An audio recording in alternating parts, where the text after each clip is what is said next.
Kita sih berharap dalam pergantian rezim siapapun ya, itu yang sudah dibangun oleh Pak Jokowi dilanjutkan ya. Jadi mungkin kembali lagi sebetulnya itu yang harus bisa menjawab adalah pemerintah, karena itu kebijakan dari pemerintah, Mbak Syaf. Oke, baik Pak. Selanjutnya saya ingin membicarakan terkait tentang korporasi Pak. Ini berdasarkan riset saya, aksi korporasi dilakukan dalam rangka akuisisi saham salah satu ruas tol milik Jasa Marga. Boleh dijabarkan Pak, sebenarnya tujuannya untuk apa Pak? Oke, tadi saya ceritakan bahwa harus ada kerjasama antara swasta dan BUMN.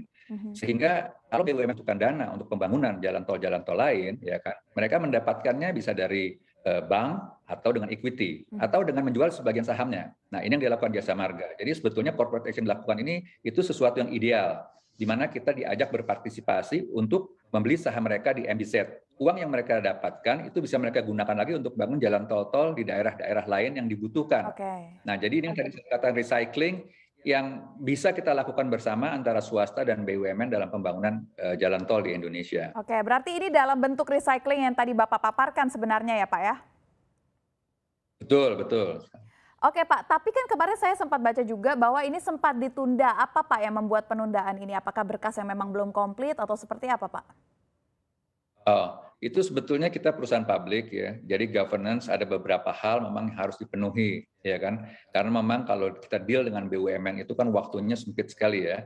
Harus minta approval A, B, dan C. Tapi intinya sebetulnya itu masalah administrasi lah ya, governance di mana kita harus memenuhi ketentuan-ketentuan apa namanya laporan keuangan dan sebagainya ya. Jadi mudah-mudahan bukan menjadi masalah komersial yang menghambat akuisisi ini.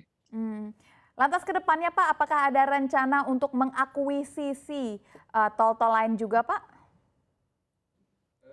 Kita memang karena fokusnya di bisnis jalan tol ya, kita welcome apabila memang ada kemungkinan-kemungkinan kita bisa melakukan akuisisi-akuisisi, sehingga dana yang mereka dapat dari akuisisi ini mereka bisa bangun untuk jalan tol lain. Ini sebetulnya apa namanya kerjasama yang baik lah, ya kan, di mana satu dengan yang lain itu saling memberi masukan, gitu. Oke. Lantas ke depannya Pak, kalau misalkan menurut perspektif Bapak nih, apakah ada kemungkinan kenaikan harga tol Pak ke depannya melihat kondisi saat ini? Seharusnya dibedakan antara kebijakan politik dengan investasi ya, Mhm. karena investor itu mereka mengeluarkan dana atau mengeluarkan investasi dengan perhitungan-perhitungan yang sudah mereka perhitungkan. Sehingga kalau dikatakan kenaikan tarif 2 tahun sekali berdasarkan inflasi, itu harusnya komitmen pemerintah menjalankan dengan baik. Mengapa? Karena apabila komitmen itu dijalankan dengan baik, maka investor-investor asing itu mereka akan mempunyai kepercayaan yang tinggi terhadap pemerintah dan akan masuk untuk membangun proyek-proyek infrastruktur di Indonesia. Jadi saya pikir itu sebetulnya janji ya yang dilakukan pemerintah setiap 2 tahun sekali. Sejauh ini ya itu menjadi pegangan para investor dan sejauh ini pemerintah komit dengan hal-hal tersebut sehingga bisa dikatakan industri toll road di Indonesia itu merupakan salah satu industri yang cukup baik di antara negara-negara lain. Baik Pak Ramdhani, terakhir Pak Ramdhani, jadi kesimpulannya sejauh mana hal-hal yang perlu diperhatikan oleh pemerintah dalam rangka mengebut penyelesaian tol hingga 2024 ini Pak?